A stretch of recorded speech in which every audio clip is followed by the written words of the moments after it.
இப்ப வந்து யோசிச்சு பாத்தீங்கன்னா கருணை அடிப்படையில வேலை வழங்கப்படுவதாக முதலமைச்சர் மாண்புமிகு முதலமைச்சர் அறிவிச்சிருக்காங்க.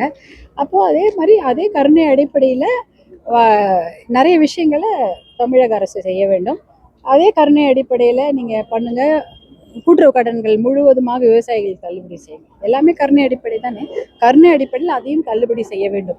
முழுசாக கூட்டுறவு கடன்களை கருணை அடிப்படையில் தள்ளுபடி செய்ய, நிதி சுமை, கடன் சுமை அதெல்லாம் எதுவும் சொல்லாம, காசு இல்லைன்னு சொல்லாம நீர் திட்டங்களுக்கு முன்னுரிமை கொடுக்க வேண்டும். ஏன்னா பணம் இல்லைன்றது ஒரு மிகப்பெரிய குறையாக தான் இருக்கிறது.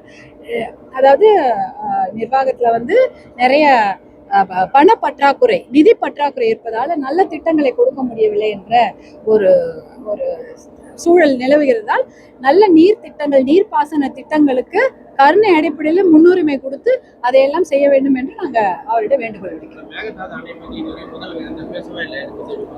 சட்டமன்றத்திலே அதுக்கு எல்லாருமே சட்டமன்றத்திலேயே மேகதாட்டு அணையை வந்து தீர்மானமாக அன்றைக்கே கொண்டு வந்தார்கள். எல்லாருமே, எல்லா கட்சிகளும் சரி, ஆளுங்கட்சியாக இருந்தாலும் சரி, எதிர்கட்சிகளாக இருந்தாலும் சரி, எல்லாருமே வந்து நாங்கள் மேகதாட்டு அணை கட்டக்கூடாது, உச்ச நீதிமன்ற தீர்ப்புகள் இருக்கிறது, எல்லா தரவுகளும் இருக்கிறது, எந்த ஒரு கட்டுமான படியும் காவேரி பேசின்ல இருக்கக்கூடாது என்ற தீர்மானத்துக்கு சட்டமன்றத்திலேயே அதை கொண்டு வந்ததே ஆளுங்கட்சி தான். அதனால அதை எல்லாருமே ஆதரிச்சு தான் சொல்றாங்க. ஆனா சட்டமன்றத்துல பேசும்போது எல்லாரும் ஓடிடுறாங்க. கரூர்ல என்ன சொல்லிருக்காருன்னா, சட்டமன்றத்துல சிஎம் பேசும்போது கதவுலாம் மூடிட்டு தான் நான் பேசணும் அப்படின்ற மாதிரி கரூர் பேசியிருக்காரு.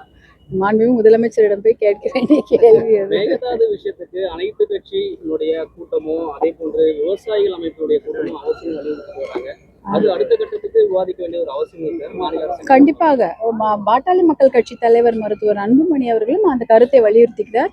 இந்த விஷயத்துக்காக அனைத்து கட்சி கூட்டத்தை கூட்டுங்க, டெல்லிக்கு எல்லாருமே போவோம், சட்டமன்ற உறுப்பினர்கள், பாராளுமன்ற உறுப்பினர்கள் அனைவரும், இந்த சங்கங்கள் எல்லாருமே போய் நம்ம அழுத்தம் கொடுக்க வேண்டும். நீர்வளத்துறை அமைச்சர், பிரதமர் எல்லாரையும் பார்த்து நம்ம அழுத்தம் கொடுத்தாதான் இந்த அணை கட்டும் விவகாரத்தை அவங்க வந்து அது ஒரு சீரியஸான விஷயமாக எடுத்துக்கொண்டு கண்டிப்பாக நம்முடைய குரல் அவங்க காதுல கேட்கணும் இல்லையா.